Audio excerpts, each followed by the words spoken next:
ዕረፍቱ ለቅዱስ ቴዎድሮስ። ቅዱስ ቴዎድሮስ ዛሬ የምናቀርብላችሁ የታላቁ የቅዱስ ቴዎድሮስን ሰማዕት ታሪክ ነው።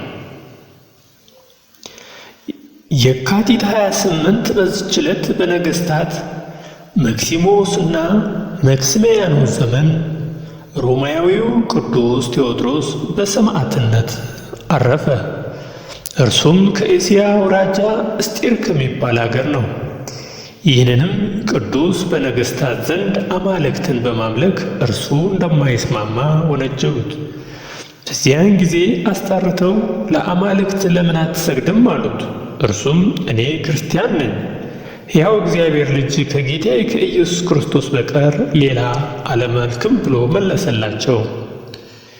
የበርባያስጦስ ልጅ ንጉሥም ለአማልክቶች ብትገዛ በጭፍራዎችና በመኳንንቶች ሁሉ ላይ አለቃ አድርጌ ሾመሃለሁ፣ ብዙ ወርቅና ብር የከበሩ ልብሶችንም እሰጥሃለሁ አለው። ቅዱስ ቴዎድሮስም ወርቅና ብርህ ለጥፋት ይሁን፣ እኔስ በንጉሴ በሕያው በእግዚአብሔር ልጅ በኢየሱስ ክርስቶስ ባለጸጋና አለቃ ነኝ አለው። ንጉሡም ለአምላክህ ልጅ አለውን አለው። የከበረ ቴዎድሮስም አዎን፣ ከመለኮቱ ባሕሪ የተገኘ ከእርሱ ጋር ዓለምን የፈጠረ በእውነት ልጅ አለው ብሎ መለሰለት። ንጉሡም አምላክህን ብናውቀው ልናገኘው እንችላለን አለው። ቅዱስ ቴዎድሮስም ወደ እሱ ከተመለስክ እንደ እኔ ጭፍራ ትሆናለህ፣ የተወደደ መሥዋዕትም ያደርግሃል አለው። ንጉሡም ነገር አታብዛ፣ ብዙ ገንዘብ እሰጥህ ዘንድ ለአማልክቶቼ መሥዋዕትን አቅርብ እንጂ አለው። የከበረ ቴዎድሮስም ንጉሡን ረገመው፣ ጣዖታቱንም ሰደበ። በዚያም ጊዜ ንጉሡ ተቆጣ። ልብሱንም እንዲገፉት በትምህርቱም ከአመኑ ከሕዝቡ ጋር በጨለማ ቤት ያስሩት ዘንድ አዘዘ። የከበረ ቴዎድሮስም ጸለየ። በሌሊትም ወጣ፣ እንጨቶቹንና ሰብስቦ ጣዖቶቹን ሁሉ አመድ እስኪሆኑ ድረስ አቃጠላቸው። እንዳይሰሙ በአገልጋዮቹ ላይ እግዚአብሔር ከባድ እንቅልፍ አሳድሮባቸው ነበር።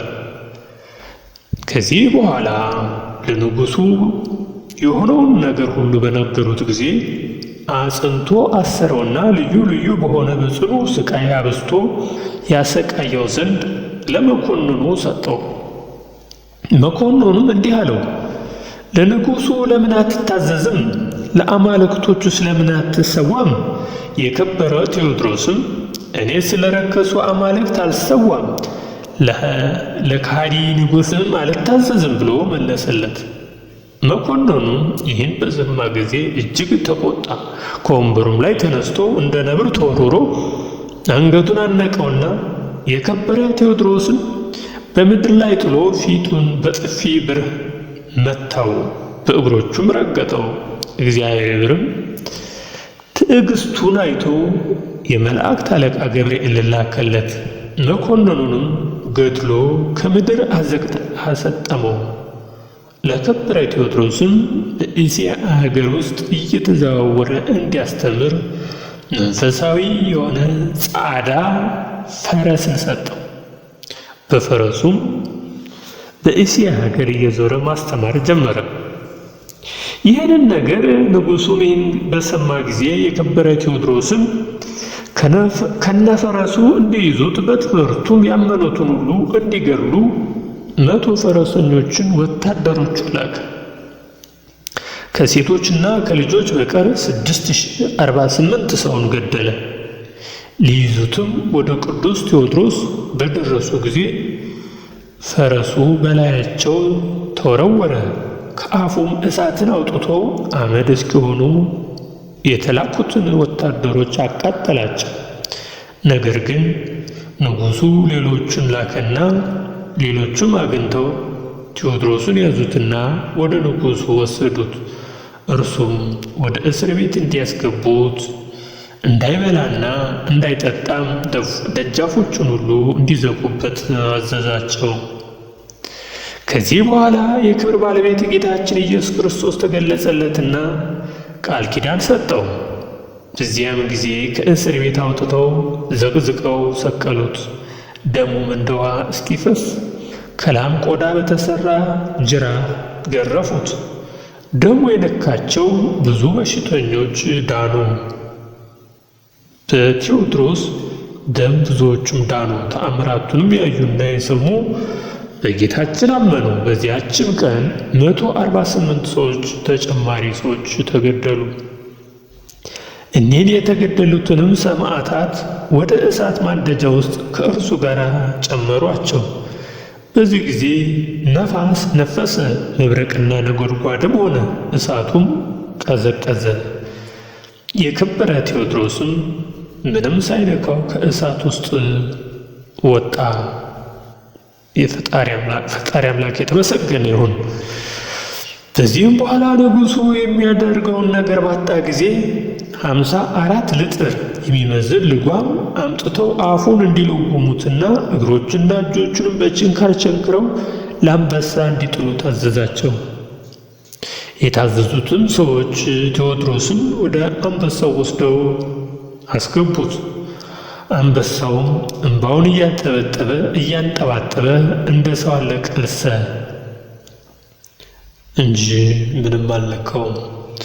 ጌታችንም ተገለጠለትና ስሙን ለሚጠራ መታሰቢያውንም ለሚያደርግ ገድሉንም ለሚጽፍ ዕድል ፈንታው ከእርሱ ጋር በመንግሥተ ሰማያት ያደርግ ዘንድ ቃል ኪዳን ተሰጠው።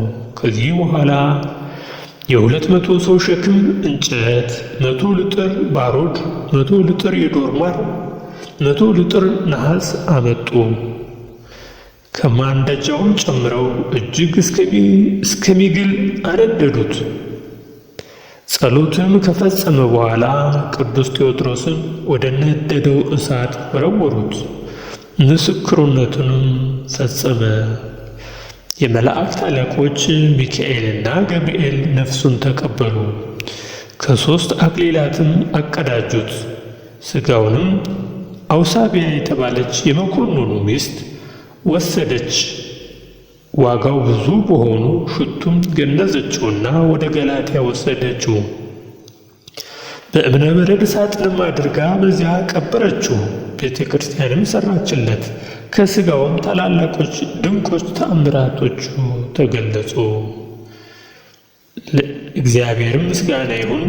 እኛም በጸሎቱ ይማረን፣ በረከቱም ከእኛ ጋር ይኖር ለዘላለሙ አሜን። ሰላም ለከ ቴዎድሮስ ፈለጋ ለማየ ሃይማኖት እንበለ ንትጋ እንዲኢ ኤልያስ ለቤተ አክበአ ዘላፊ ሕጋ ከማከ አልቦ እምአለ እድምፁ ጸጋ መንፈሳዊ ፈረስ ዘተጻአነ በሥጋ